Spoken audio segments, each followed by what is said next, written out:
ಕರ್ತನಲ್ಲಿರುವ ಪ್ರೀತಿ ದೇವಿ ಜನರೇ, ದೇವರಾಗಿರುವಂಥ ಯೇಸು ಕರ್ತನ ನಾಮದಲ್ಲಿ ಮತ್ತೊಂದು ಸಂಜೆಗೊಂದು ಸತ್ಯ ಸಂದೇಶ ಅನ್ನುವಂಥ ಈ ಸಂಚಿಕೆಯಲ್ಲಿ ದೇವರಾಗಿರುವಂಥ ಯೇಸು ಕರ್ತನಿಗೋಸ್ಕರವಾಗಿ ತಮ್ಮ ಜೀವಿತವನ್ನೇ ಮುಡುಪಾಗಿಡಲ್ಪಟ್ಟು ಸೇವೆಯನ್ನು ಮಾಡಲ್ಪಟ್ಟಂತಹ ಘನ ಸೇವಕರ ಬಗ್ಗೆ ನಾವು ಧ್ಯಾನಿಸಲಿಕ್ಕಿದ್ದೇವೆ.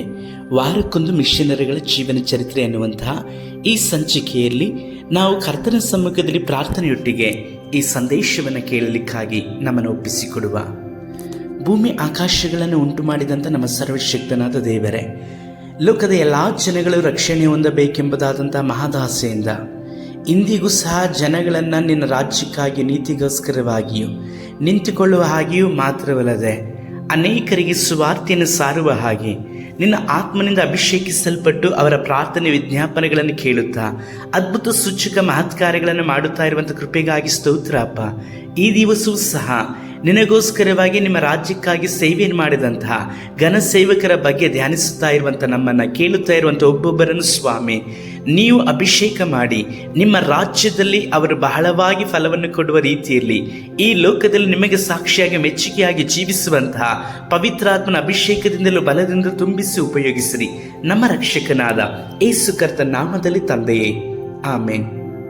ಕರ್ತನಲ್ಲಿರುವ ಪ್ರೀತಿಯ ದೇವ ಜನರೇ, ಸುವಾರ್ತೆ ಎಲ್ಲ ಕಡೆಗೂ ಸಹ ಹರಡಿಕೊಳ್ಳಬೇಕೆಂಬುದಾಗಿ ದೇವರ ಮಹಾ ಆಸೆಯಾಗಿದೆ. ಇಂದು ಅನೇಕ ದೇಶಗಳಲ್ಲಿ ಸುವಾರ್ತೆ ಇರದೇ ಇರುವಂಥದ್ದನ್ನು ಸಹ ನಾವು ಕಾಣಬಹುದು. ಮತ್ತು ಕೆಲವು ದೇಶಗಳಲ್ಲಿ ರಹಸ್ಯವಾಗಿ ಸುವಾರ್ತೆಯನ್ನು ಕೇಳಿ ಅವರು ಬಹಿರಂಗವಾಗಿ ಅದನ್ನು ಹೇಳದ ಹಾಗೆ ತಮ್ಮ ಹೃದಯದ ಅಂತರಂಗದಲ್ಲಿ ಯೇಸು ಕರ್ತನನ್ನು ಆರಾಧಿಸುವವರಾಗಿಯೂ ಸಹ ಇದ್ದಾರೆ. ಅಂತಹ ನಾನಾ ದೇಶಗಳಲ್ಲಿ ಚೈನಾ ದೇಶವೂ ಸಹ ಒಂದಾಗಿದೆ. ಚೀನಾ ದೇಶದಲ್ಲಿ 30 ಸಾರಿಗೂ ಮೇಲ್ಪಟ್ಟು ಕೈದಿಯಾಗಿ ಸೆರೆಮನೆಗೆ ಹಾಕಲ್ಪಟ್ಟಂತಹ ದೈವ ಮನುಷ್ಯನು, ಭಯಂಕರವಾದ ಚಿತ್ರಹಿಂಸೆಯನ್ನು ಅನುಭವಿಸಿದವರು, ತಮ್ಮ 16ನೇ ವಯಸ್ಸಿನಲ್ಲೇ ತಮ್ಮನ್ನು ದೇವರಾಗಿರುವಂಥ ಯೇಸು ಕರ್ತನಿಗಾಗಿ ಸಮರ್ಪಿಸಿಕೊಂಡಂತಹ ದೈವ ಮನುಷ್ಯ 100 ದಿನಗಳಿಗಿಂತಲೂ ಹೆಚ್ಚಾದಂತಹ ಸಮಯ ಉಪವಾಸವಿದ್ದು ಕರ್ತನ ಸಮ್ಮುಖದಲ್ಲಿ ಪ್ರಾರ್ಥನೆ ಮಾಡಿ ಆಶ್ಚರ್ಯಕರವಾದಂತಹ ಅಭಿಷೇಕವನ್ನು ಮಾತ್ರವಲ್ಲದೆ ದೇವರ ವಾಕ್ಯವನ್ನು ಸತ್ಯವೇದವನ್ನು ಹೊಂದಿಕೊಂಡಂಥವರು, ಸತ್ಯವೇದದ ಅನೇಕ ಭಾಗಗಳನ್ನು ಬಾಯಿಪಾಠ ಮಾಡಿದಂಥವರು, ತಮ್ಮ 17ನೇ ವಯಸ್ಸಿನಲ್ಲಿ ವಿದ್ಯಾಭ್ಯಾಸ ಸಾಧಾರಣವಾಗಿ ಇದ್ದರೂ ಸಹ ವ್ಯವಸಾಯಿಯಾಗಿದ್ದಂಥ ಈ ವ್ಯಕ್ತಿ 2,000ಕ್ಕಿಂತಲೂ ಹೆಚ್ಚಾದಂತಹ ಆತ್ಮಗಳಿಗೆ ಸುವಾರ್ತೆಯನ್ನು ಸಾರಿ ಕರ್ತನ ಕಡೆಗೆ ನಡೆಸಲ್ಪಟ್ಟಂಥವರು. ಇವರು ಹೆಸರು ಯೂನ್ ಎಂಬುದಾಗಿ ಹೇಳಿ. ಸಹೋದರ ಯೂನ್ರವರು 1974ರಲ್ಲಿ ತನ್ನ 16ನೇ ವಯಸ್ಸಿನಲ್ಲಿ ಆತ್ಮಿಕ ಜೀವಿತದ ಪ್ರಯಾಣಕ್ಕೆ ತನ್ನನ್ನು ಅರ್ಪಿಸಿಕೊಂಡರು. ತಾನು ಬಹಳವಾಗಿ ಪ್ರೀತಿಸುತ್ತಿದ್ದ ತನ್ನ ತಂದೆಯ ಹೊಟ್ಟೆಯಲ್ಲಿ ಕ್ಯಾನ್ಸರ್ ಪ್ರಾರಂಭವಾಗಿ ಮರಣದೊಂದಿಗೆ ಹೋರಾಡುತ್ತಿದ್ದರು. ಯೂನ್ರವರಿಗೆ ಆಕಾಶವೇ ತಲೆಯ ಮೇಲೆ ಕಳಚಿ ಬಿದ್ದಂತಾಯಿತು. ಅವರನ್ನು ಪರೀಕ್ಷಿಸಿದ ವೈದ್ಯರು ಇನ್ನು ಇವರು ಬದುಕುಳಿಯುವಂಥದ್ದು ಕಷ್ಟ ಎಂಬುದಾಗಿ ಹೇಳಿ ಕೈಬಿಟ್ಟರು. ಇಡೀ ಕುಟುಂಬವೇ ಹೃದಯ ಒಡೆದವರಾಗಿ ದುಃಖಿಸುತ್ತಿದ್ದರು. ಅವರನ್ನು ಎಲ್ಲರೂ ಬಹಳವಾಗಿ ಪ್ರೀತಿಸುತ್ತಿದ್ದರಿಂದ ಅವರ ಕುಟುಂಬದವರೆಲ್ಲರೂ ಸಹ ತಮ್ಮ ಒಡವೆಗಳನ್ನು ಮಾಡಿ ಅವರನ್ನು ಗುಣಪಡಿಸಲಿಕ್ಕೆ ಪ್ರಯತ್ನಿಸಿದರು. ಆದರೆ ಅವರ ಪ್ರಯತ್ನಗಳೇನು ಫಲ ಕಾಣಲಿಲ್ಲ. ಅವರಲ್ಲಿದ್ದ ಒಡವೆಗಳೆಲ್ಲವೂ ಮುಗಿದು ಹೋದವು. ಅವರಿಗೆ ಸಾವು ಸಮೀಪವಾಗುತ್ತಿತ್ತು. ಅವರ ಸ್ಥಿತಿ ಬಹಳ ಗಂಭೀರವಾಗಿತ್ತು. ಮನೆಯಲ್ಲಿ ಊಟಕ್ಕೂ ಇಲ್ಲದಂತಹ ಪರಿಸ್ಥಿತಿ, ಭಿಕ್ಷೆ ಬೇಡುವಂತಹ ಪರಿಸ್ಥಿತಿ ಯೂನ್ರವರಿಗೆ ಬಂದು ಬಿಟ್ಟಿತು. ಕುಟುಂಬದಲ್ಲಿ ಏರ್ಪಟ್ಟ ಈ ಸ್ಥಿತಿಯು ಯೂನ್ರವರ ತಾಯಿಯನ್ನು ಕಂಗೆಡುವಂತೆ ಮಾಡಿತು. ಈ ದುಃಖ ಭಾರದಿಂದ ಅವರಿಗೆ ನಿದ್ರೆಯೇ ಇಲ್ಲದಂತಾಯಿತು. ಕುಟುಂಬವು ಏನಾಗುವುದು ಎಂಬ ದುಃಖ ಭಾರದಿಂದ ಅವರು ಬಾಡಿ ಹೋದರು. ಒಂದು ದಿನ ರಾತ್ರಿ ಹೀಗೆ ಭಾರದ ಹೃದಯದಿಂದ ಹಾಸಿಗೆಯಲ್ಲಿ ಹೊರಳಾಡುತ್ತಿರುವ ದಿಢೀರೆಂದು ಒಂದು ಧ್ವನಿ, ಯೇಸು ನಿನ್ನನ್ನು ಪ್ರೀತಿಸುತ್ತಾನೆ ಎಂದು ಕೇಳಿಸಿತು. ಆ ಧ್ವನಿಯನ್ನು ಕೇಳಿದ ಕ್ಷಣವೇ ಅವರು, ದೇವರೇ ನನ್ನ ಮೇಲೆ ಕರುಣೆ ತೋರಿಸು ಎಂದು ಉತ್ತರ ಕೊಟ್ಟರು. ಯೂನ್ರವರ ತಾಯಿ ಬಹಳವಾಗಿ ಪ್ರಾರ್ಥಿಸುತ್ತಿದ್ದಂತಹ ಹೆಣ್ಣು ಮಗಳು. 1949ರಲ್ಲಿ ಏರ್ಪಟ್ಟಂತಹ ಈ ಕಷ್ಟದ ಜೀವಿತಕ್ಕಿಂತ ಮೊದಲೇ, ಅಂದರೆ 1940ರಲ್ಲೇ ಅವರು ಯೇಸು ಕರ್ತನಿಗೆ ತನ್ನ ಜೀವಿತವನ್ನು ಅರ್ಪಿಸಿಕೊಂಡಿದ್ದರು. ರಾಜಕೀಯ ಕಾರಣದಿಂದಾಗಿ ಚೀನಾ ರಾಷ್ಟ್ರವು ಕಮ್ಯುನಿಸ್ಟ್ ರಾಷ್ಟ್ರವಾಗಿತ್ತು. ಒಂದು ರಾತ್ರಿಯಲ್ಲೇ ಒಂದು ದೊಡ್ಡ ಬದಲಾವಣೆ. ಕ್ರೈಸ್ತ ಮಿಷನರಿಗಳು ದೇಶವನ್ನೇ ಬಿಟ್ಟು ಹೊರ ಹೋಗಬೇಕಾಯಿತು. ಊರೊಳಗಿದ್ದ ಬೋಧಕರನ್ನು ಸೆರೆಯಾಗಿ ಇಟ್ಟು ಅವರನ್ನು ಜೈಲಿನಲ್ಲಿಗೆ ಸೇರಿಸಿದರು. ಅಂದಿನಿಂದ ಯಾವ ವಿಶ್ವಾಸಿಗಳೊಂದಿಗೂ ಕ್ರೈಸ್ತರೊಂದಿಗೂ ಸಂಪರ್ಕವೇ ಇಲ್ಲದಂತಾಯಿತು. ಪ್ರಾರ್ಥನೆ ಇಲ್ಲವಾಯಿತು. ಅನೇಕ ಕ್ರೈಸ್ತರು ಹಾಗೆಯೇ ಇವರು ವಿಶ್ವಾಸವನ್ನು ಕಳೆದುಕೊಂಡರು. ಕೊನೆಯಲ್ಲಿ ಅವರು ಕಮ್ಯುನಿಸ್ಟ್ ಗುಂಪಿಗೆ ಸೇರಿದ ಒಬ್ಬರನ್ನು ಮದುವೆಯಾಗಬೇಕಾದ ಪರಿಸ್ಥಿತಿ ಬಂದಿತು. ತನ್ನ ಪ್ರೀತಿಯ ಗಂಡನು, ತನ್ನ ಪ್ರೀತಿಯ ಮಕ್ಕಳ ತಂದೆಯು ಸಾಯುತ್ತಿರುವುದನ್ನು ಅವಳಿಂದ ಸಹಿಸಿಕೊಳ್ಳಲಿಕ್ಕೆ ಆಗಲಿಲ್ಲ. ಮಧ್ಯರಾತ್ರಿಯಲ್ಲಿ ಮಲಗಿ ನಿದ್ರೆ ಮಾಡುತ್ತಿದ್ದಂಥ ತನ್ನ 6 ಜನ ಮಕ್ಕಳನ್ನು ಎಬ್ಬಿಸಿದಳು. ಅವರನ್ನು ನೋಡಿ, ಯೇಸು ನಿನ್ನನ್ನು ಪ್ರೀತಿಸುತ್ತಾನೆ ಎಂದು ಹೇಳಿದ ಒಂದು ಧ್ವನಿಯನ್ನು ನಾನು ಕೇಳಿದೆನು. ಯೇಸು ಒಬ್ಬನೇ ನಿಮ್ಮ ತಂದೆಯನ್ನು ಗುಣಪಡಿಸಲಿಕ್ಕೆ ಸಾಧ್ಯ ಎಂಬುದನ್ನು ಅವರಿಗೆ ತಿಳಿಸಿದಳು. 6 ಜನ ಮಕ್ಕಳು ತಂದೆಯ ಹಾಸಿಗೆಯ ಸುತ್ತಲೂ ನಿಂತು ದೇವರನ್ನು ನೋಡಿ ಅಳಲಾರಂಭಿಸಿದರು. ಯೇಸುವೇ, ನನ್ನ ತಂದೆಯನ್ನು ಗುಣಪಡಿಸು, ಯೇಸುವೇ, ನಮ್ಮ ತಾಯಿಯನ್ನು ಗುಣಪಡಿಸು, ನಮ್ಮ ತಂದೆಯನ್ನು ಗುಣಪಡಿಸು ಎಂಬುದಾಗಿ ಹೇಳಿ ಅಳುತ್ತಾ ಕರ್ತನ ಹೆಸರನ್ನು ಹೇಳಿ ಪ್ರಾರ್ಥಿಸಿದರು.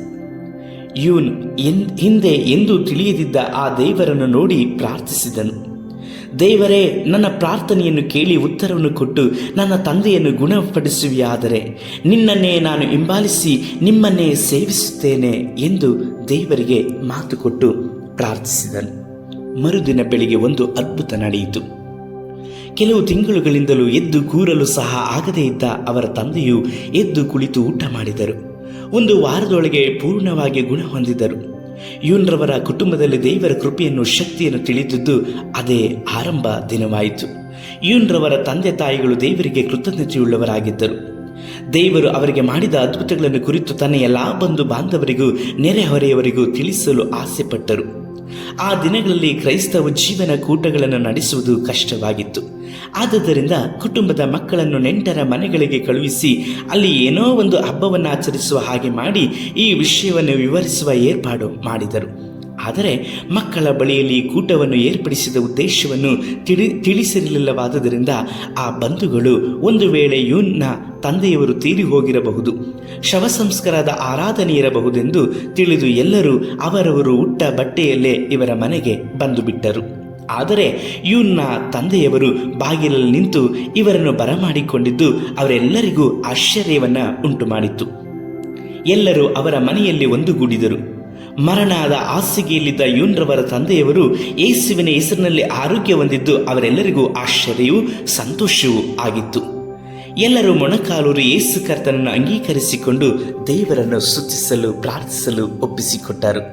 ಯೂನ್ರವರ ತಾಯಿ ಬಹಳ ವರ್ಷಗಳ ಹಿಂದೆ ತಾವು ತಿಳಿದಂಥ ಯೇಸುವಿನ ವಿಷಯಗಳನ್ನು ಸ್ವಲ್ಪವಾಗಿ ನೆನಪಿಗೆ ತಂದುಕೊಂಡು ಕೂಡಿ ಬಂದಂಥ ಎಲ್ಲ ಜನಗಳಿಗೂ ಬಂಧು ಮಿತ್ರರಿಗೂ ತಿಳಿಸಲಿಕ್ಕೆ ಪ್ರಾರಂಭಿಸಿದರು. ಯೂನ್ ಯೇಸುವಿನ ಕುರಿತಾದ ಅನೇಕ ಸಂಗತಿಗಳನ್ನು ಕೇಳಿ ತಿಳಿದುಕೊಳ್ಳುತ್ತಿದ್ದರು. ಯೇಸುವಿನ ಹೆಸರನ್ನು ಅವರು ಈ ಹಿಂದೆ ಕೇಳಿರಲಿಲ್ಲ. ಆದರೆ ಯೇಸು ಎಷ್ಟು ದೊಡ್ಡ ಶಕ್ತಿಯುಳ್ಳವನು ಎಂಬುದನ್ನು ಈಗ ಅವರಿಗೆ ತಿಳಿದುಕೊಳ್ಳಲು ಸಾಧ್ಯವಾಗಿತ್ತು. ಈ ಯೇಸು ಯಾರೆಂಬುದನ್ನು ಇನ್ನೂ ಅಧಿಕವಾಗಿ ತಿಳಿದುಕೊಳ್ಳುವ ಆಸೆ ಯೂನ್ಗೆ ಪ್ರಾರಂಭವಾಯಿತು. ತಾಯಿಗೆ ಯೇಸುವಿನ ವಿಚಾರ ಅಷ್ಟೊಂದು ಅವರಿಗೆ ವಿವರಿಸಿ ಹೇಳುವಷ್ಟು ಗೊತ್ತಿಲ್ಲವಾದರೂ ಅವರಿಗೆ ತಿಳಿದದಷ್ಟನ್ನು ಯೇಸುವಿನ ಕಾರ್ಯಗಳನ್ನು ವಿವರಿಸಿದರು. ಯೇಸು ದೇವಕುಮಾರನು, ಅವನು ಈ ಲೋಕಕ್ಕೆ ಬಂದು ಇಡೀ ಲೋಕದ ಪಾಪವನ್ನು ತನ್ನ ಮೇಲೆ ತೆಗೆದುಕೊಂಡು ಪಾಪಕ್ಕೆ ದಂಡನೆಯಾದ ಮರಣವನ್ನು ತಾನು ಅನುಭವಿಸಿದನು ಎಂದು ಅವರಿಗೆ ಬೋಧಿಸುವಷ್ಟು ಜ್ಞಾನ ಅವರಿಗಿಲ್ಲದೆ ಇದ್ದುದರಿಂದ ಅವರ ನೆನಪಿಗೆ ಬಂದದ್ದನ್ನು ಅವರ ತಾಯಿ ಹೇಳುತ್ತಾ ಇದ್ದರು. ಅಪೊಸ್ತಲರ ಕೃತ್ಯರ 1:8 ಕುರಿತು ಯೂನಿಗೆ ಹೇಳಿಕೊಟ್ಟರು. ಪರಿಶುದ್ಧ ಆತ್ಮನು ನಿಮ್ಮ ಮೇಲೆ ಬರುವಾಗ ನೀವು ಬಲ ಹೊಂದಿ ನಿನ್ನಲ್ಲಿರುವ ವ್ಯಾಧಿಯೆಲ್ಲ ಯೆರೂಸಲೇಮಿನಲ್ಲಿ ಹೋಗಿದು ಬಿಡುವಿ. ಯೂದಾಯ ಎಂಬ ಮಾತು ಚೀನಾ ಭಾಷೆಯಲ್ಲಿ ಸೋಯಾ ಅನ್ನುವಂಥ ಹೊಲಕ್ಕೆ ಹೋಲಿಕೆಯಾಗುತ್ತದೆ. ಹಾಗಾಗಿ ಸೋಯಾ ಹೊಲಕ್ಕೆ ನೀನು ಹೋಗುತ್ತೀಯಾ, ಸುವಾರ್ತೆಯನ್ನು ಸಾರುತ್ತೀಯಾ? ಯೇಸುವಿನ ಸುವಾರ್ತೆಯನ್ನು ಸೋಯಾ ಹೊಲಕ್ಕೆ ಹೋಗಿ ಸಾರಬೇಕು. ಭೂಲೋಕದ ಎಲ್ಲ ಕಡೆಯವರೆಗೂ ಸಹ ನೀನು ಹೋಗಿ ಸುವಾರ್ತೆಯನ್ನು ಸಾರುತ್ತಿ. ಮತ್ತು ಪರಿಶುದ್ಧ ಆತ್ಮನು ಎಂಬುದಾಗಿ ಹೇಳುವಂತಹ ಮಾತಿಗೆ ಪರಿಶುದ್ಧ ಘಟಸರ್ಪ ಎಂಬುದಾಗಿ ಸಹ ಹೇಳ್ತಾ ಇದ್ರು. ಯಾಕಂದರೆ ಘಟಸರ್ಪ, ಡ್ರ್ಯಾಗನ್, ಚೀನಾ ದೇಶದ ಒಂದು ಶಕ್ತಿಯ ಸಂಕೇತವಾದುದರಿಂದ ಬಲವುಳ್ಳ ಪವಿತ್ರಾತ್ಮನು ಅನ್ನುವಂಥ ಅರ್ಥದಲ್ಲಿ ಬಲವುಳ್ಳಂಥ ಘಟಸರ್ಪ ನಿನ್ನ ಮೇಲೆ ಬರುತ್ತದೆ. ನಿನ್ನ ಮೇಲೆ ಬರುವಾಗ ನೀನು ಎಲ್ಲ ಕಡೆಯೂ ಸಹ ಸುವಾರ್ತೆಯನ್ನು ಸಾರ್ತಿ ಎಂಬುದಾದಂಥ ರೀತಿಯಲ್ಲಿ ತನ್ನ ಮಗನಾದಂಥ ಯೂನ್ಗೆ ತನ್ನ ತಾಯಿ ಕರ್ತನ ಬಗ್ಗೆ ಹೇಳಿಕೊಡುತ್ತಾ ಇದ್ದರು. ಏಸು ಬಿಟ್ಟು ಹೋಗಿರುವ ಮಾತುಗಳ ಅರ್ಥವಿರುವಂತಹ ನಿಘಂಟುಗಳೇನಾದರೂ ಸಿಗುತ್ತಿದೆಯಾ, ನಾನೇ ಅದನ್ನು ಹುಡುಕಿ ಓದಿ ತಿಳಿದುಕೊಳ್ಳುವೆನು ಎಂದು ಯೂನ್ ತನ್ನ ತಾಯಿಯನ್ನು ಕೇಳುತ್ತಾನೆ. ಆದರೆ ಯಾವ ಒಂದು ಕುರುಹುಗಳು ಸಹ ಆ ಒಂದು ಸರ್ಕಾರವು ಉಳಿಸಿರಲಿಲ್ಲ.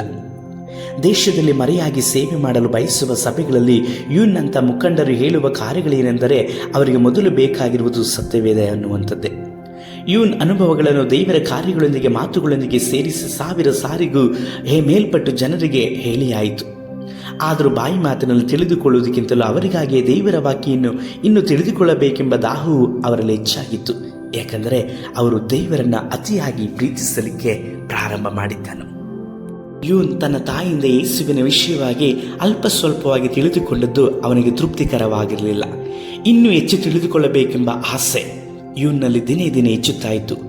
ಯೂನ್ ಆರಂಭದಿಂದಲೇ ಈ ದೇವರನ್ನು ಬಹಳವಾಗಿ ಗೌರವಿಸುತ್ತಿದ್ದನು. ಯೇಸು ಕರ್ತನ ಸೇವೆಯನ್ನು ಮಾಡಬೇಕೆನ್ನುವಂಥ ಆಸೆಯೂ ಸಹ ಹೆಚ್ಚಾಯಿತು. ತನ್ನ ತಾಯಿಯ ಬಳಿಯಲ್ಲಿ ಅವರಿಗೆ ಗೊತ್ತಿರುವ ವಿಶ್ವಾಸಿಗಳಿಂದ ಕ್ರಿಸ್ತನ ಮಾತುಗಳಿರುವ ಪುಸ್ತಕಗಳು ಇವೆಯೇ ಎಂದು ವಿಚಾರಿಸಿ ತನಗೆ ತಂದುಕೊಡಬೇಕೆಂದು ಕೇಳಿಕೊಂಡನು. ಅವರ ತಾಯಿಗೆ ಹಿಂದೆ ಸೇವೆ ಮಾಡುತ್ತಿದ್ದ ಒಬ್ಬ ಸೇವಕರ ನೆನಪು ಬಂತು. ಅವರ ಹತ್ತಿರ ಸತ್ಯವೇದವು ಸಿಗುತ್ತದೆ ಎಂದು ನಂಬಿದ್ದರು. ಅವರು ಯೂನ್ರವರ ಮನೆಯಿಂದ 6 ಕಿಲೋಮೀಟರ್ ದೂರದಲ್ಲಿ ವಾಸಿಸುತ್ತಿದ್ದರು. ತನ್ನ ತಾಯಿ ಮಾತ್ರವಲ್ಲದೆ ಯೂನ್ ಇಬ್ಬರು ಸಹ ಅವರ ಮನೆಗೆ ಹೋದರು. ಅವರ ಮನೆಯ ಬಾಗಿಲು ತಟ್ಟಿದರು. ಆ ಮನೆಯಲ್ಲಿದ್ದ ಆ ಮನುಷ್ಯನು ಇವರನ್ನು ನೋಡಿದರು. ಯೂನ್ನು ಹಾಕಿಕೊಂಡಿದ್ದ ಹರಿದ ಬಟ್ಟೆ, ಹರಿದ ಚಪ್ಪಲಿಯನ್ನು ನೋಡಿದರು. ಇವರು ಒಬ್ಬ ಭಿಕ್ಷುಗಾರನಂತೆ ಅವರಿಗೆ ಕಂಡರು. ಯೂನ್ನ ತಾಯಿಯವರನ್ನು ನೋಡಿ, ದಯವಿಟ್ಟು ನಿಮ್ಮ ಸತ್ಯವೇದವನ್ನು ತೆರೆದು ನೋಡಲು ಕೊಡಿ ಎಂದು ಕೇಳಿದರು. ಅದರಲ್ಲಿರುವ ಕೆಲವು ಪ್ರಾರ್ಥನೆಯ ವಿಷಯಗಳನ್ನು ಇಲ್ಲಿಯೇ ಕುಳಿತುಕೊಂಡು ಬರೆದುಕೊಂಡು ಕೊಡುತ್ತೇವೆ ಎಂದು ಆ ಸೇವಕರಿಗೆ ಹೇಳಿದರು. ಇಂತಹ ಈ ಕಾಲದಲ್ಲಿ ಚೀನಾದಲ್ಲಿ ರಾಜರ ಆಳ್ವಿಕೆ ಕಾಲ ಇತ್ತು. ಮಾವೋವಿನ ಚಿಕ್ಕ ಕೆಂಪು ಪುಸ್ತಕ, ಈ ಪುಸ್ತಕವನ್ನು ಬಿಟ್ಟು ಯಾರೂ ಬೇರೆ ಯಾವುದೇ ಪುಸ್ತಕಗಳನ್ನು ಇಟ್ಟುಕೊಳ್ಳಬಾರದಾಗಿತ್ತು ಮತ್ತು ಓದಬಾರದು. ಇದನ್ನು ಮೀರಿ ಯಾರಾದರೂ ಪುಸ್ತಕವನ್ನು ಇಟ್ಟುಕೊಂಡು ಓದಿದರೆ ಅಂಥವರನ್ನು ಊರಿನ ಮಧ್ಯದಲ್ಲಿ ನಿಲ್ಲಿಸಿ ಚಾಟಿಗಳಿಂದ ಹೊಡೆಯುತ್ತಿದ್ದರು. ಆ ಪುಸ್ತಕವನ್ನು ಸುಟ್ಟು ಹಾಕಿ ಬಿಡುತ್ತಿದ್ದರು. ಇದರಿಂದ ಆ ಮನೆಯವರು ಯೂನ್ ಮತ್ತು ಅವನ ತಾಯಿಗೆ ಸತ್ಯವೇದವನ್ನು ತೋರಿಸಲಿಲ್ಲ. ಅವರಿಬ್ಬರಿಗೂ ಮನೆಗೆ ಹಿಂತಿರುಗಿ ಹೋಗಲಿಕ್ಕಾಗಿ ಹೇಳಿಬಿಟ್ಟರು. ಅವರು ಹೋಗುವ ಮೊದಲು ಆ ಮನುಷ್ಯ ಯೂನ್ನನ್ನು ನೋಡಿ, ನನ್ನ ಹತ್ತಿರ ಸತ್ಯವೇದ ಇಲ್ಲ. ಸತ್ಯವೇದವು ಪರಲೋಕದಿಂದ ಬಂದ ಒಂದು ಪರಿಶುದ್ಧ ಪುಸ್ತಕ. ನಿನಗೆ ಬೇಕಾದರೆ ಪರಲೋಕವನ್ನೇ ಕೇಳಬೇಕು. ನಿಜವಾಗಿಯೂ ನಿನಗೆ ಈ ಪುಸ್ತಕ ಪರಲೋಕದಿಂದ ಸಿಗುತ್ತದೆ ಎಂಬುದಾಗಿ ಹೇಳಿ ನೀನು ಪ್ರಾರ್ಥನೆ ಮಾಡಿ ಯೇಸುವನ್ನು ಕೇಳು. ಯಾಕಂದರೆ ಯೇಸು ಕ್ರಿಸ್ತನು ಆ ಪುಸ್ತಕವನ್ನು ನಿನಗೆ ಕೊಡುತ್ತಾರೆ ಎಂಬುದಾಗಿ ಹೇಳಿ ಕಳಿಸಿದನು. ಪುಸ್ತಕ ಸಿಗಲಿಲ್ಲ ಎಂಬುದಾದಂಥ ನಿರಾಶೆ ಯೂನ್ಗಾದರೂ ಸಹ ಕುತೂಹಲವು, ಪ್ರಾರ್ಥಿಸುವಂತಹ ಹಂಬಲವು ಹೆಚ್ಚಾಯಿತು. ಮನೆಗೆ ಹಿಂದಿರುಗಿದಂತಹ ಯೂನ್ ಮನೆಯ ಒಂದು ಕೋಣೆಯಲ್ಲಿ ನಿರಂತರವಾಗಿ ಕರ್ತನ ಬಳಿಯಲ್ಲಿ ಪ್ರಾರ್ಥಿಸಲಿಕ್ಕಾಗಿ ಆತನು ಒಪ್ಪಿಸಿಕೊಟ್ಟನು. ನೀನು ಪ್ರಾರ್ಥಿಸಿ ಯೇಸುವಿನ ಬಳಿಯಲ್ಲಿ ಕೇಳಬೇಕು, ಯಾಕಂದರೆ ಅದು ಯೇಸುವಿನ ಪುಸ್ತಕ ಎಂದು ಹೇಳಿದಂಥ ಆ ಮಾತು ಅವನ ಮನಸ್ಸಿನಲ್ಲಿ ಪ್ರತಿಧ್ವನಿಸುತ್ತಾ ಇದ್ದುದರಿಂದ, ಯೇಸುವೇ ನನಗೆ ಆ ಪುಸ್ತಕವನ್ನು ಕೊಡಿ ಎಂಬುದಾಗಿ ಹೇಳಿ ಕರ್ತನ ಸಮ್ಮುಖದಲ್ಲಿ ಮೊಣಕಾಲೂರಿ ಪ್ರಾರ್ಥಿಸಿದನು. 1 ತಿಂಗಳಾಯಿತು, ಯಾವ ಉತ್ತರವಿಲ್ಲ. ಸೋತು ಹೋಗಿ 1 ತಿಂಗಳ ನಂತರ 6 ಮೈಲಿ ದೂರದಲ್ಲಿರುವ ಆ ದೇವ ಸೇವಕರ ಮನೆಗೆ ಹೋಗಿ ಹೇಳಿದರು, ಅಯ್ಯ, ಪ್ರತಿದಿನವೂ ಸತ್ಯವೇದವನ್ನು ಕೇಳಿ ದಿನವೂ ಪ್ರಾರ್ಥಿಸುತ್ತಿದ್ದೇನೆ, ನನಗೆ ಸಿಗುತ್ತಿಲ್ಲ. ನಿಮ್ಮ ಬಳಿ ಇರುವ ಸತ್ಯವೇದವನ್ನು ಕೊಡಿರಿ, ನೋಡಿ ತಿರುಗಿ ನಿಮಗೆ ಕೊಡುತ್ತೇನೆ ಎಂದು ಅಂಗಲಾಚಿ ಬೇಡಿದನು. ಆದರೆ ಅವರಾದರೂ ತನ್ನ ಬಳಿ ಸತ್ಯವೇದವಿದೆ ಎಂದು ಒಪ್ಪಿಕೊಳ್ಳಲು ಧೈರ್ಯವಿಲ್ಲದವರಾಗಿ, ನೀನು ಮನೆಗೆ ಹೋಗಿ ಉಪವಾಸಿದ್ದು ಪ್ರಾರ್ಥನೆ ಮಾಡು. ಒಂದು ಮಗು ತಾಯಿಯ ಬಳಿಯಲ್ಲಿ ಬಂದು ವಸ್ತುವಿಗಾಗಿ ಹಠ ಮಾಡುವ ಹಾಗೆ ಕೇಳು. ಒಂದು ದಿನ ತಂದೆ ತಾಯಿಗಳು ಮಗು ಕೇಳಿದ್ದನ್ನು ಕೊಡುವ ಹಾಗೆ ಯೇಸು ಕರ್ತನು ನಿಶ್ಚಯವಾಗಿ ನಿನಗೆ ಆ ಪುಸ್ತಕವನ್ನು ಕೊಡುತ್ತಾರೆ ಎಂಬುದಾಗಿ ಹೇಳಿದರು. ಉಪವಾಸ ಮಾಡಬೇಕಾದ ರೀತಿಯನ್ನು ಯೂನ್ಗೆ ತಿಳಿಸಿ ಹೇಳಿ ಕಳುಹಿಸಿದರು. ಯೂನ್ ಅಂದಿನಿಂದ ಉಪವಾಸ ಮಾಡಲು ತೀರ್ಮಾನಿಸಿದರು. 1 ದಿನಕ್ಕೆ 1 ಲೋಟ ಗಂಜಿ, 1 ಲೋಟ ನೀರನ್ನು ಬಿಟ್ಟರೆ ಬೇರೆಯನ್ನು ತೆಗೆದುಕೊಳ್ಳುವುದಿಲ್ಲ ಎಂದು ತೀರ್ಮಾನಿಸಿದನು. ಪ್ರತಿದಿನವೂ ಸಂಜೆಯಲ್ಲಿ ತನ್ನ ಮಲಗುವ ಕೋಣೆಯ ಬಳಿಯಲ್ಲಿರುವ ಕಲ್ಲಿನ ಮೇಲೆ ಮೊಣಕಾಲೂರಿ ನಿಲ್ಲುತ್ತಿದ್ದನು. 100 ದಿನಗಳು ಎಡೆಬಿಡದಂತೆ ಕೇವಲ ನೀರು ಮಾತ್ರವಲ್ಲ ಗಂಜಿಯನ್ನು ಕುಡಿದುಕೊಂಡು ಉಪವಾಸವನ್ನು ಮಾಡಲಿಕ್ಕಾಗಿ ಒಪ್ಪಿಸಿಕೊಟ್ಟು ಪ್ರಾರ್ಥಿಸಿದನು.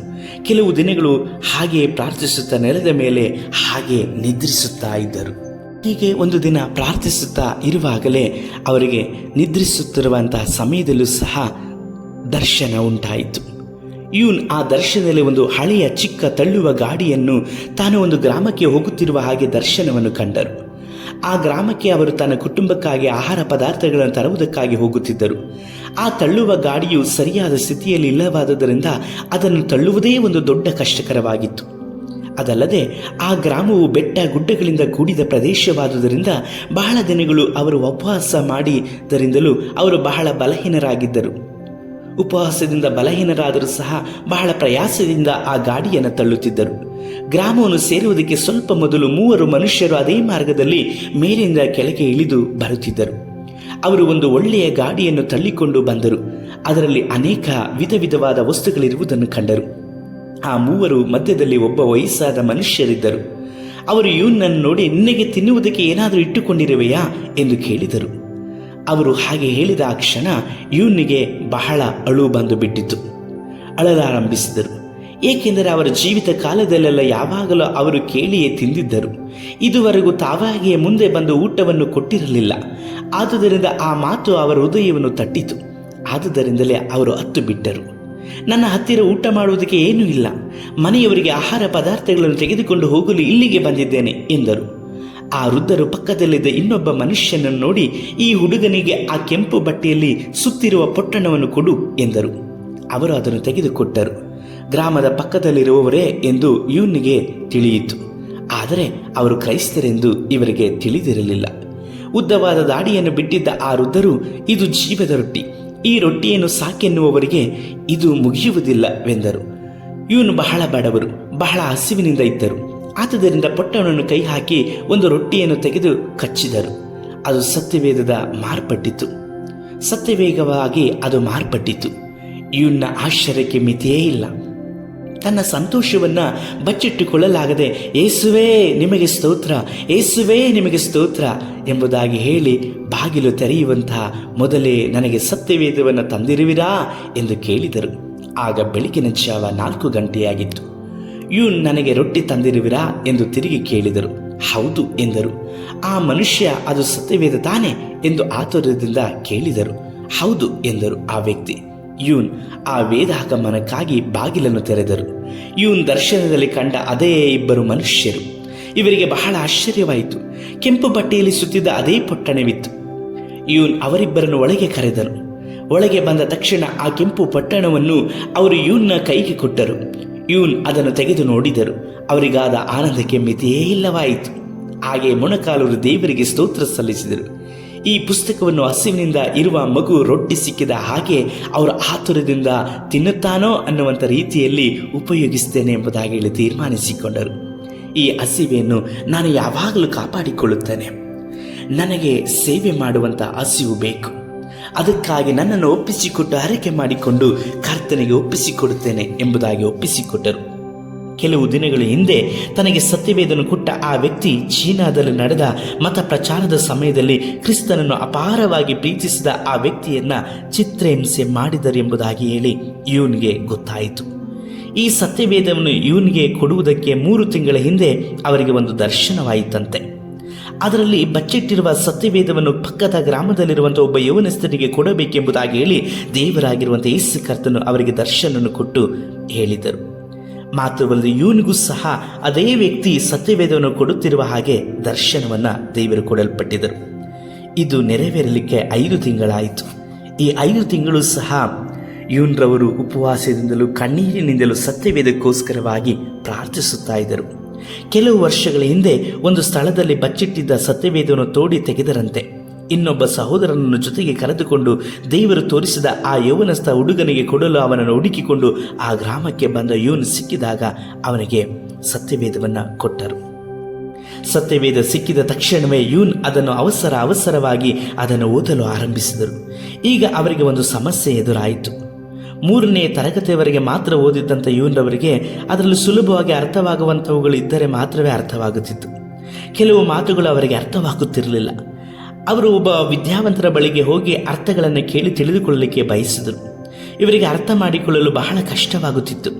ಬಹಳ ಕಷ್ಟದಿಂದಲೂ ಪ್ರಾರ್ಥನೆಯಿಂದಲೂ ಸತ್ಯವೇದವನ್ನು ಓದಲು ಪ್ರಾರಂಭಿಸಿದರು. ಸತ್ಯವೇದದಿಂದ ಅವರಿಗೆ ಯಾವ ಪ್ರಕಟಣೆಯು ದೊರೆತಿದ್ದರೂ ಅದು ದೇವರ ಮಾತು ಎಂಬ ನಂಬಿಕೆಯಿಂದಲೂ ಭಕ್ತಿ ಭಾವದಿಂದಲೂ ಓದುತ್ತಿದ್ದರು, ಘನವನ್ನು ಸಲ್ಲಿಸುತ್ತಿದ್ದರು. ಅವರು ಹೋಗುವ ಸ್ಥಳದಲ್ಲೆಲ್ಲ ಸತ್ಯವೇದವನ್ನು ಬಚ್ಚಿಟ್ಟುಕೊಂಡು ಹೋಗುತ್ತಿದ್ದರು. ಅವರು ಯಾವುದೇ ಕೆಲಸವನ್ನು ಮಾಡುತ್ತಿದ್ದರೂ ಊಟ ಮಾಡುತ್ತಿರುವಾಗಲೂ ಸತ್ಯವೇದವು ಅವರ ಪಕ್ಕದಲ್ಲೇ ಇರುತ್ತಿತ್ತು. ಮಲಗುವಾಗಲೂ ಪಕ್ಕದಲ್ಲೇ ಇಟ್ಟುಕೊಳ್ಳುತ್ತಿದ್ದರು. ಎಚ್ಚರವಾದಾಗಲೆಲ್ಲ ಸತ್ಯವೇದವನ್ನು ಓದುತ್ತಿದ್ದರು. ನಿಜವಾಗಿ ಹೇಳಬೇಕೆಂದರೆ ಅವರು ಸತ್ಯವೇದನ ವಾಕ್ಯವನ್ನು ನುಂಗುತ್ತಾ ಇದ್ದರು. ಸೇವಿಸುತ್ತಾ ಇದ್ದರು. ಎರಡೇ ವಾರದಲ್ಲಿ ಆದಿಕಾಂಡದಿಂದ ಪ್ರಕಟಣೆಯವರೆಗೂ ಓದು ಮುಕ್ತಾಯ ಮಾಡಿದರು.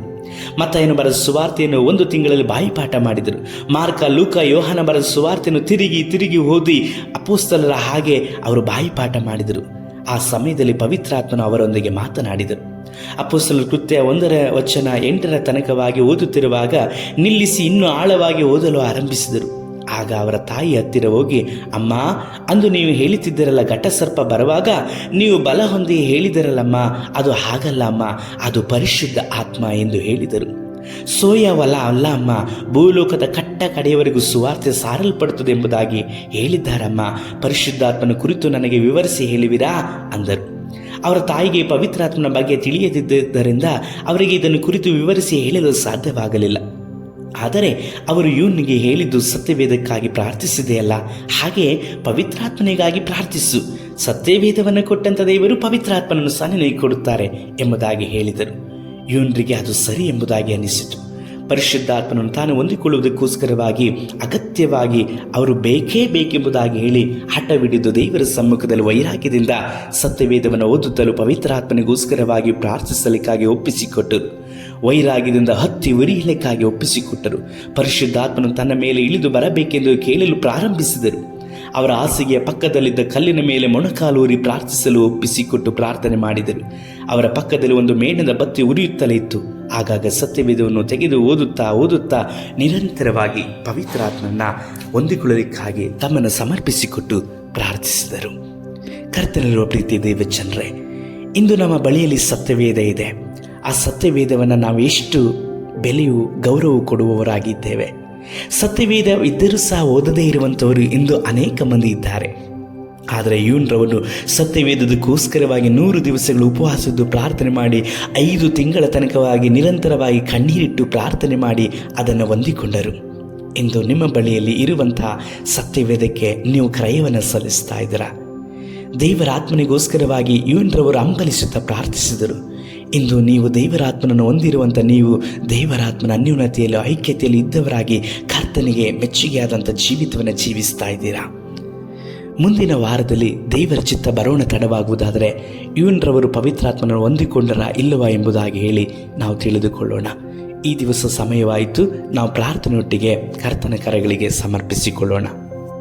ಒಳ್ಳೆಯ ತಂದೆ, ನಮ್ಮ ಸರ್ವಶಕ್ತನಾದ ದೇವರೇ, ನಿಮ್ಮ ಸಮ್ಮುಖದಲ್ಲಿ ಪ್ರಾರ್ಥಿಸುವಂಥ ಎಲ್ಲ ಪ್ರಾರ್ಥನೆಗಳನ್ನು ನೀವು ಕೇಳುವ ದೇವರಾಗಿರುವುದಕ್ಕಾಗಿ ಸ್ತೋತ್ರ. ಚೀನಾ ದೇಶದ ಘನ ಸೇವಕರಾಗಿ ನೀವು ಉಪಯೋಗಿಸಲ್ಪಟ್ಟಂತಹ ಇವನರವರ ಬಗ್ಗೆ ತಿಳಿದುಕೊಳ್ಳುವಂಥ ಇನ್ನೂ ಆಸಕ್ತಿಯನ್ನು ನಮಗೆ ಹೆಚ್ಚಾಗಿ ಕೊಡಿರಿ ಅಪ್ಪ. ಅವರು ಸತ್ಯವೇದಕ್ಕೆ ಸಲ್ಲಿಸಿದ ಕ್ರಯವನ್ನು ನಾವು ಸಹ ಸಲ್ಲಿಸಿ ನಿಮಗೆ ಘನವನ್ನು ಸಲ್ಲಿಸಲಿಕ್ಕಾಗಿ ಸಹಾಯಿಸ್ರಿ. ಮುಂದುವರಿದು ಈ ಕಾರ್ಯಗಳನ್ನು ಧ್ಯಾನಿಸಲಿಕ್ಕಾಗಿ ಚಿತ್ತವಿರುವುದಾದರೆ ನಮಗೆ ಸಹಾಯಿಸ್ರಿ. ಈ ಸಂದೇಶವನ್ನು ಕೇಳಲ್ಪಟ್ಟಂಥ ಪ್ರತಿಯೊಬ್ಬರೂ ವಾಕ್ಯವನ್ನು ಆಳವಾಗಿ ಓದಲಿಕ್ಕಾಗಿಯೂ ಪ್ರಾರ್ಥನಾ ಜೀವಿತದಿಂದ ತುಂಬಲ್ಪಡಲಿಕ್ಕಾಗಿ ನಡೆಸಿರಿ. ನಮ್ಮ ರಕ್ಷಕನಾದ ಯೇಸು ಕರ್ತನ ನಾಮದಲ್ಲಿ ತಂದೆಯೇ, ಆಮೇನ್. ಕರ್ತನಲ್ಲೂ ಪ್ರೀತಿಯ ದೇವಜನರೇ, ಈ ಸಂದೇಶವು ನಿಮಗೆ ಆಶೀರ್ವಾದಕರವಾಗಿರುವುದಾದರೆ ಮತ್ತೊಬ್ಬರಿಗೆ ಈ ಸಂದೇಶವನ್ನು ಕಳುಹಿಸಲ್ಪಡ್ರಿ. ಅವರು ಸಹ ದೇವರ ಆಶೀರ್ವಾದವನ್ನು ಹೊಂದಿಕೊಳ್ಳಲಿ. ನಿಮ್ಮ ಯಾವುದೇ ಪ್ರಾರ್ಥನಾ ಮನವಿಗಳಿರುವುದಾದರೆ ನಮ್ಮ ಒಡನೆ ಹಂಚಿಕೊಳ್ಳ್ರಿ. ನಾವು ನಿಮಗೋಸ್ಕರವಾಗಿ ಪ್ರಾರ್ಥಿಸಲಿಕ್ಕೆ ಆಸಕ್ತಿಯು ಮತ್ತು ಸಂತೋಷವುಳ್ಳವರಾಗಿದ್ದೇವೆ. ನಿಮಗೆ ಒಂದು ವೇಳೆ ಸಮಯವಿರುವುದಾದರೂ ಸಹ ನಮಗೋಸ್ಕರವಾಗಿ ದೇವರಾಗಿರುವಂಥ ಯೇಸು ಕರ್ತನು ನಮ್ಮನ್ನು ನಂಬಿಕೊಟ್ಟಂಥ ಸೇವೆಯನ್ನು ನಾವು ನಂಬಿಗಸ್ತರಾಗಿ ಮಾಡಲಿಕ್ಕಾಗಿ ಸಹ ಪ್ರಾರ್ಥಿಸಿಕೊಳ್ಳ್ರಿ. ಕರ್ತನು ನಿಮ್ಮನ್ನು ಆಶೀರ್ವಾದ ಮಾಡಲಿ. ಶುಭ ಸಂಜೆ.